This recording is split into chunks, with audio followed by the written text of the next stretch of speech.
નમસ્કાર દર્શક મિત્રો, હું છું રિપોર્ટર યાસીન બાબોર અને આપ જોઈ રહ્યા છો ફતેપુરા લાઈવ। આજના મહત્વના સમાચારની વાત કરીએ તો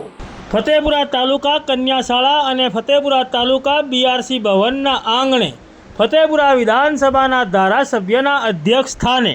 ફતેપુરા તાલુકાનું તાલુકા કક્ષાનું બાળ વૈજ્ઞાનિક પ્રદર્શન યોજાયું। તારીખ 7 ઓક્ટોબર 2024 અને સોમવારના રોજ ફતેપુરા તાલુકાના મુખ્ય મથક ફતેપુરા ખાતે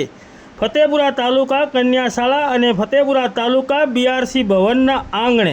ફતેપુરા 129 વિધાનસભા મત વિસ્તારના ધારાસભ્ય રમેશ કટારાના અધ્યક્ષ સ્થાને જીસીઈઆરટી ગાંધીનગર પ્રેરિત અને દાહોદ જિલ્લા શિક્ષણ અને તાલીમ ભવનના માર્ગદર્શન હેઠળ ફતેપુરા તાલુકા શિક્ષણ સમિતિ અને ફતેપુરા બીઆરસી ભવન દ્વારા આયોજિત ફતેપુરા તાલુકાનું તાલુકા કક્ષાનું બાળ વૈજ્ઞાનિક પ્રદર્શન યોજાયું। આ પ્રસંગે મુખ્ય મહેમાન તરીકે દાહોદ જિલ્લા ભાજપા પ્રમુખ શંકર આમલિયાર ઉપસ્થિત રહ્યા હતા, તેમજ અતિથિ વિશેષ તરીકે પ્રાચાર્ય ડાયટ દાહોદ, જિલ્લા પ્રાથમિક શિક્ષણ અધિકારી દાહોદ,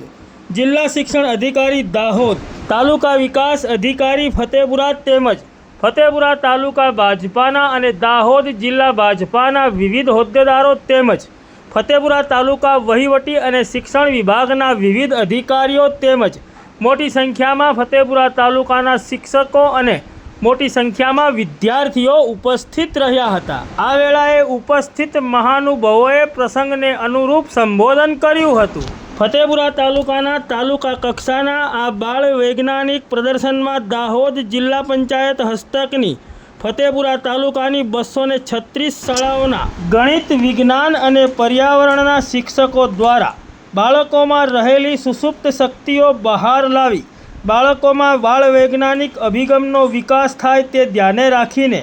ક્લસ્ટર કક્ષાએ જુદા જુદા 1 થી 5 વિભાગોમાં પ્રથમ ક્રમાંક પ્રાપ્ત કરનાર તાલુકાના કુલ 23 ક્લસ્ટરના 5 વિભાગોમાંથી કુલ 115 કૃતિ અને 230 બાળ વૈજ્ઞાનિકો તેમજ 115 માર્ગદર્શક શિક્ષકોને પ્રોત્સાહિત કરીને સન્માનવાનો આ અમૂલ્ય અવસર ફતેપુરા કન્યા શાળા અને બીઆરસી ભવન ફતેપુરાના આંગણે યોજાયો હતો।